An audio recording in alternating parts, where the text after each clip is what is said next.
નમસ્કાર મિત્રો, આજે આપણે આવી પહોંચ્યા છીએ ભક્ત કવિ નરસિંહ મહેતાની ભૂમિ જૂનાગઢ ખાતે.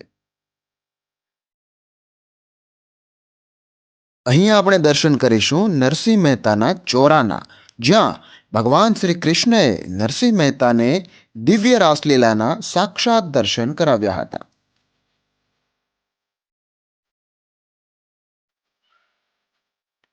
પરિસરની અંદર પહોંચતાની સાથે જ ડાબા હાથે આપને જોવા મળશે એક ડિજિટલ થિયેટર. હાલ તે નિર્માણાધીન છે. ભવિષ્યમાં અહીં નરસિંહ મહેતાના જીવનને લગતી ઘટનાઓ દેખાડવામાં આવશે. આ છે અસલ રાસનો ચોરો. અહીં ભગવાન શ્રી કૃષ્ણએ શામળિયા શેઠના સ્વરૂપે નરસિંહ મહેતા પાસેથી હુંડી સ્વીકારી હતી અને અહીં જ નરસિંહ મહેતાને દિવ્ય રાસલીલાના દર્શન પણ કરાવ્યા હતા.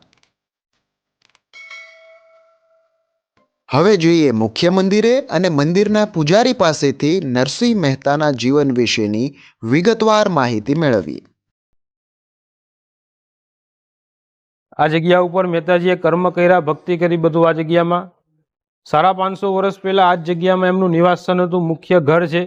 સમય પ્રમાણે બધું બાંધકામ નવું થયું, નવું મંદિર આખું નિર્માણ થયું, પણ મૂળ ભૂમિ જે કહેવાય મહેતાજીની આ જગ્યા ઉપર વર્ષ જૂની પ્રતિમા નરસિંહ મહેતાનું વાસ્તવિક સ્વરૂપ જો કહી શકીએ, મૂળ મહેતાજીનું અસલ વાસ્તવિક સ્વરૂપ છે.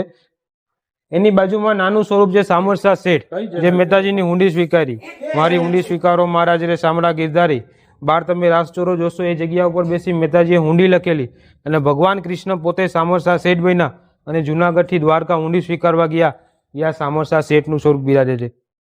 નરસિંહ મહેતાનો જન્મ ભાવનગરની બાજુમાં તરાજા, ત્યાં જ મહેતાજીનો જન્મ થયો. આ નરસિંહ મહેતાની કર્મભૂમિ. આખા મંદિરનું સંચાલન નરસિંહ મહેતા આગળ લોકોનું ટ્રસ્ટ છે, એ લોકો આખું સંચાલન કરે છે. સામે તમે 12 બિલ્ડિંગ જોશો, એ બિલ્ડિંગમાં ભવિષ્યમાં મહેતાજીનું આખું ડિજિટલ જીવન ચરિત્ર પ્રદર્શન બનવા જઈ રહ્યું છે. ભાવનગરની બાજુમાં ગોપનાથ મહાદેવ છે. એ ગોપનાથ મહાદેવ જે તે સમયે અપૂજ હતું.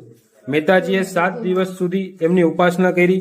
7મે દિવસે શિવજી પ્રસન્ન થયા અને શિવજી મારફત ભગવાન કૃષ્ણ પ્રાપ્ત થયા મહેતાજીને. એ હાલ મૂળ ગોપનાથ ભાવનગરની બાજુમાં. પછી મહેતાજીના અહીંયા સ્થાપિત કરેલું અમારે બીજું ગોપનાથ મહાદેવનું મંદિર છે. એ મૂળ ગોપનાથ ભાવનગરની બાજુમાં તરાજામાં આ બીજું અમારું ગોપનાથ મહાદેવ મહેતાજીની યાદમાં સ્થાપિત કરેલું વર્ષો જૂનું આખું મંદિર છે નરસિંહ મહેતાના સમયનું.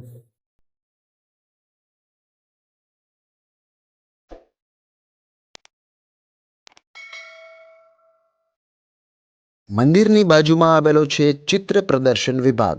અહીં ચિત્રોના માધ્યમથી નરસિંહ મહેતાનું જીવન અને શ્રી કૃષ્ણની રાસલીલાનું સુંદર વર્ણન કરવામાં આવ્યું છે.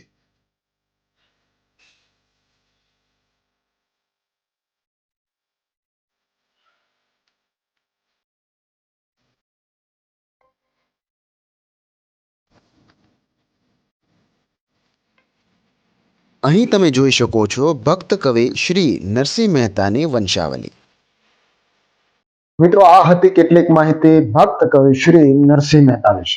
આશા છે આપને આ વિડીયો પસંદ આવ્યો હશે. જો વિડીયો પસંદ આવ્યો હોય તો એને લાઈક અને શેર કરવાનું ભૂલશો નહીં. જલ્દી મળીએ એક નવા વિડીયો સાથે. ત્યાં સુધી રજા આપશો. જય શ્રી કૃષ્ણ.